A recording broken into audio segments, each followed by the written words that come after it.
Sabarimala മണ്ഡലപൂജയോടനുബന്ധിച്ച് Thiruvithamkoor Devaswom board ജീവനക്കാരുടെ കർപ്പൂരാഴി ഘോഷയാത്ര സന്നിധാനത്തെ ആഘോഷലഹരിയിലാക്കി. പുലിവാഹനമേറിയ മണികണ്ഠനും ദേവതാരൂപങ്ങളും അണിനിരന്ന ഘോഷയാത്ര വർണ്ണക്കാവടികളും താളമേളങ്ങളും കൊണ്ട് സന്നിധാനത്തിന്റെ സന്ധ്യയ്ക്ക് ഉത്സവ പകിട്ടേകി.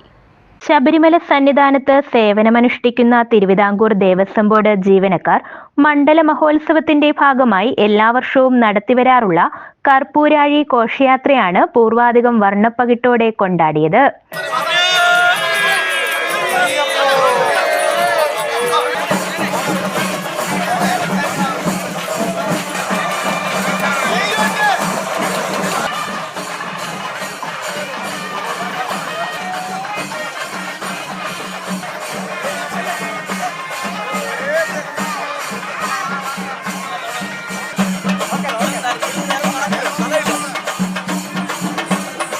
സന്ധ്യയ്ക്ക് ദീപാരാധനയ്ക്ക് ശേഷം കൊടിമരത്തിനു മുന്നിൽ നിന്ന് ക്ഷേത്രം തന്ത്രി കണ്ഠരര് മഹേഷ് മോഹനരും മേൽശാന്തി ED പ്രസാദ് നമ്പൂതിരിയും ചേർന്ന് കർപ്പൂരാഴിക്ക് അഗ്നി പകർന്ന് തുടക്കം കുറിച്ചു.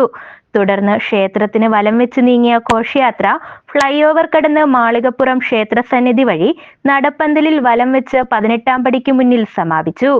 Devaswom executive officer OG Biju, special commissioner Jayakrishnan, festival controller Shanthakumar, administrative officer Srinivas, Devaswom board ജീവനക്കാർ, ശബരിമലയിൽ ചുമതലയുള്ള വിവിധ വകുപ്പുകളിലെ ജീവനക്കാർ എന്നിവർ ഘോഷയാത്രയിൽ പങ്കെടുത്തു.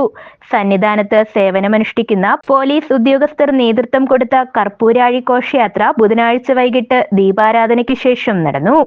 News bureau, Sannidhanam.